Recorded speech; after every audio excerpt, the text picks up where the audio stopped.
you a hip hop like the oh On this a can be mainstream something. on a mainstream level, yes. I think that argument can be made. And Hey, look. and on top of that, let me just say one thing real quick. And on top of that, it inspired other indie labels to whether it was for capitalist reasons or cultural reasons, whatever. All of a sudden now you have other small indie labels popping up and putting out these records, sometimes by the same artists that were on Sugar Hill. Well, they definitely You know, opened up doors. You can't right. argue that. They opened So up doors. so when you trace that, Creatively right, is what I was talking about. right, no, and definitely, but even when you go to on a creative standpoint, right? So like nobody's looking at Wonder Mike, Big Bang Hank, and what's his name, for their rhyme acumen. But then but that record at that time inspires other artists to either try their hand at it or try their hand at making records. Now, those artists are inspiring the next generation, and that's where I say the lineage starts. Like you have one generation that influences the next, that influences the next, that influences the next. So that's why I say if you remove that record, who knows what would have if you remove that record from the store. If you pull a Marty McFly and don't let them. I forget the dude's name that played Rapper's Delight for the first time on the air. I think it was Boston, if I'm not mistaken. Boston DJ. No, that was Detroit. Was it Detroit? I knew it was somewhere like up north. Yeah, we did that. Right. If you pull a Marty McFly and steal that record and the DJ can't play we can be dealing with a very different landscape. Yeah, well, when I was talking to them, I never would imply such a thing. I don't want to remove it. I don't want to turn it down. I don't want to discredit it. It's just when you talk about lineage, I agree with the lineage, but once it goes from generation to generation to generation, and now the whole world is really privy to like different kinds of hip hop from different cities and different cultures within the cultures. You know what I'm saying? Like some things just don't come from that. Some forms of art just isn't pulled from that. You know what I'm saying? Like that's all I really was saying.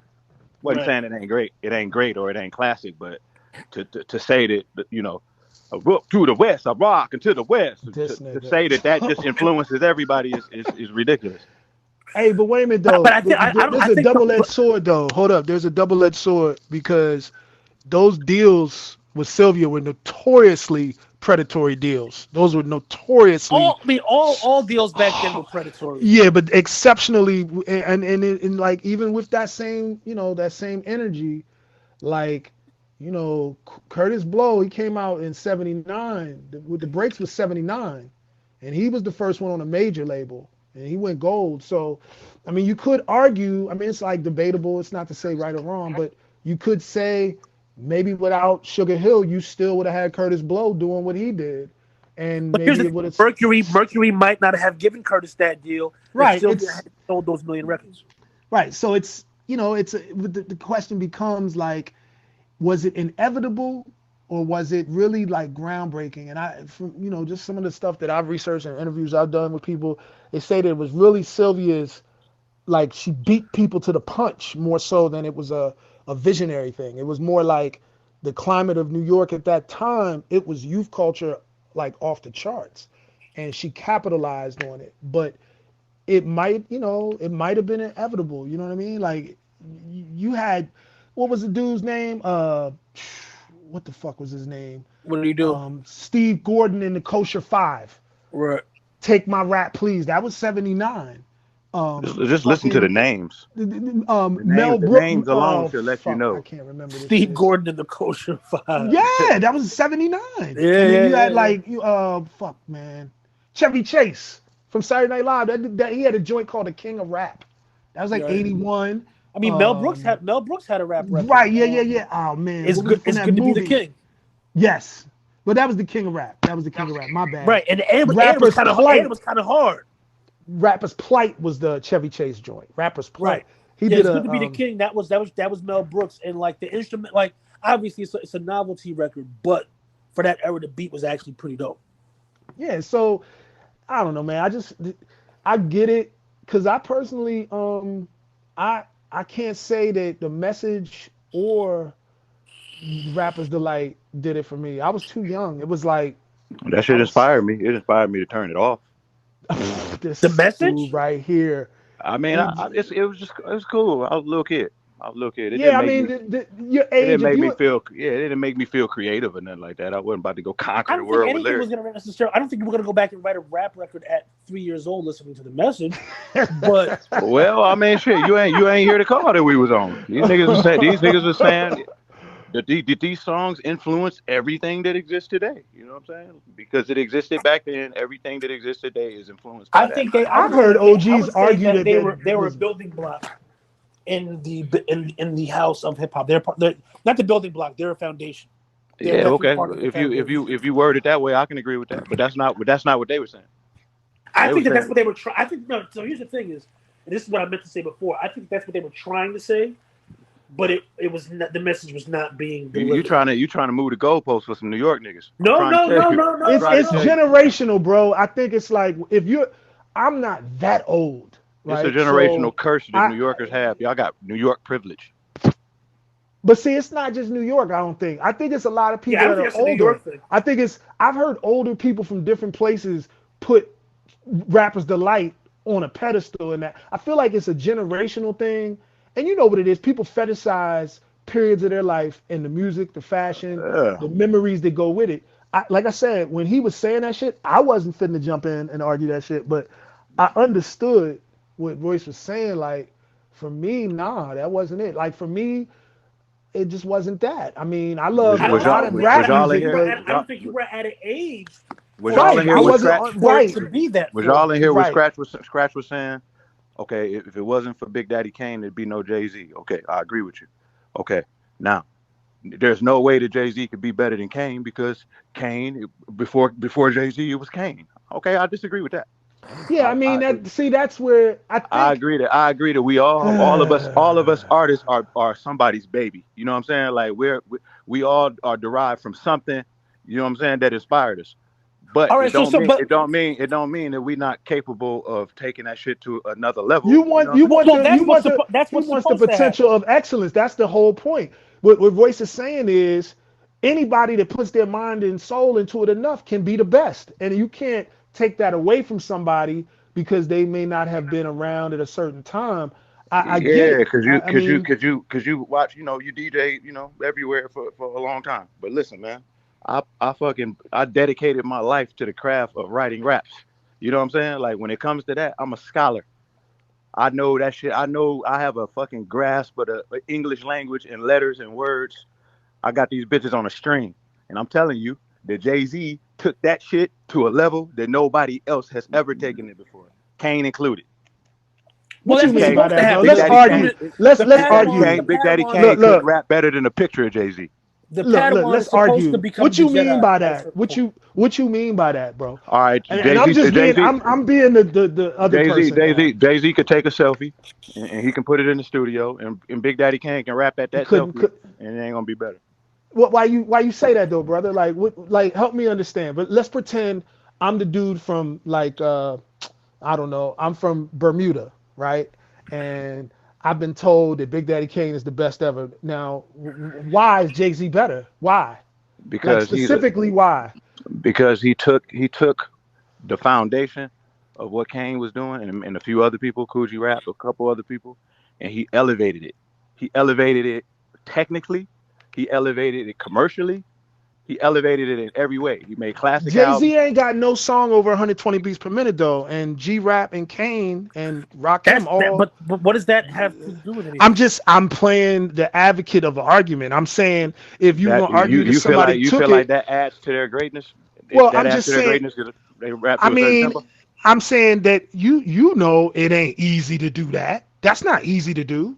I mean, it's so like when we say like when you look at something, you say objectively like if I can do everything you can do as good as you, and then there's shit that I can do you can't do, I get an advantage, right? That counts for something, I right? don't think. But well, first let me say one thing.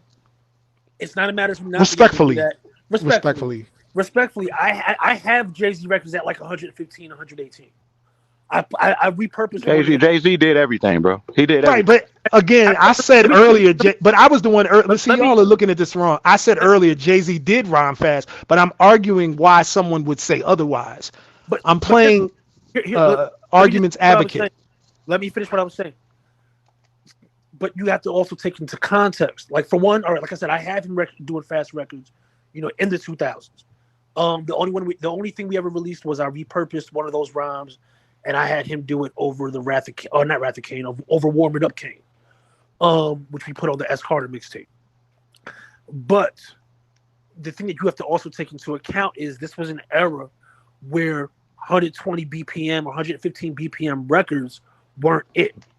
Mm-hmm. So like, there's no point in putting out a record at a tempo like it's like trying to put out like a crazy slow boom bap record, in today's climate on Universal and putting out $1 million and putting $1 million behind. Kane was like business. I go that's not. And then Rakim came right behind him. And then Jay-Z came and took that shit somewhere else.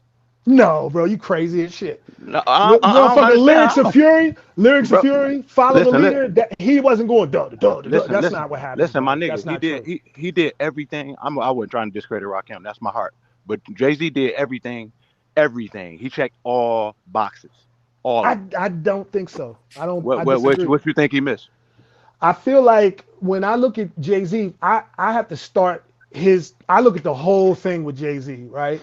And I feel like when one of his things he can do, he can change his tempo in terms of he can rhyme to a faster tempo, and he can also do what we call double and triple time, and he can do it really well, right? So that in and of itself is fundamental. Beyond that, though, it's like saying how many different styles can you do within a certain structure? And for me, I have to look at it objectively and say, I don't know if he's done more than those guys that invented it, and that's how I look at it. And You're talking about stylistically, I'm talking about style. I'm just talking about style. I'm not talking about content. I'm not talking about like lyricism. I'm talking about style of lyric. That's all. He did everything. He did everything that was pertinent. Is he scratching right now? He about to play this joint that I produced. I take the cake from under the baker's thumb. I bake the cake and two of them for one. Then I move the weight like I'm Oprah, son. That's slow, bro. Show you how to do this, son. You need another helping hand to swing on. I stand alone, but still got a thing on you. Kobe, Shaq, Cagney, and Lacey. They still can't bake like me. And if I make this one thing here, crystal clear, I push crystal, yeah. Push this scale quicker than Quadri Ismail. Re-up, 3 months, break digital scale. Y'all should wish me well, let the wish you well. Cause if this fail, then it's back to picture like David well. To make this smell, Jay get knocked, nigga, Jay get bell. Love pick me up in the great XL, the great XL. Rapper raw, walking the fine line. And who been getting dope since 89? I'm just saying. That's slow though, bro. You know that's like 90 some beats per minute, bro. That is not 90 beats per minute. Don't be exaggeratory, bro. I deal with that. What is it? What is it? That's definitely not no 120. I know that. I never said it was 120. Okay. Well, you can definitely do a Running Man to it. Yeah, but warm it up is 112. If I'm not mistaken, warm it up is at least 112. Yeah, but that's not the one. Warm It Up ain't the one. It's long. I'm using that as an example of saying that he can do that. I'm just saying he can do it, and he can do it in a live setting with me cutting at the same time. This is sensitive because Jay-Z is like, it's like arguing about religion when you talk about Jay-Z. So, I mean, again, it's like, for me, I accept his greatness because of his wit and the fact that he was smart enough to change his flow in a way that it was more accessible to masses of people, and his ability to tell a story.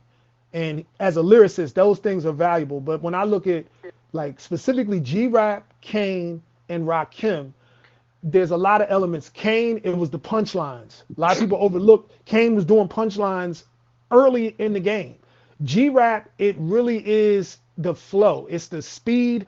I mean, we talking about On the Run, like those. On the Run was slower than what I. I'm sorry, not On the Run. I take that back. Road to the Riches. Minute Work. Minute Work. Right. Minute Work. Excuse me. Minute Work. But then Rakim with Lyrics of Fury, Follow the Leader. For me, it's just like. But it's again, not just speed. It's not just speed. It's like, and this is the unfair thing when you compare time periods, right? That's what I was gonna say. It's time period based. Like, it's unfair.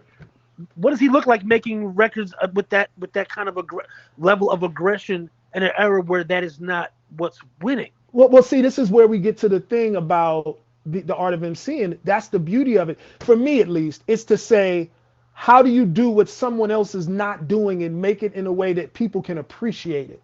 That's the innovation. It's like, how can I be totally different than everyone else and still do something that everyone can relate to?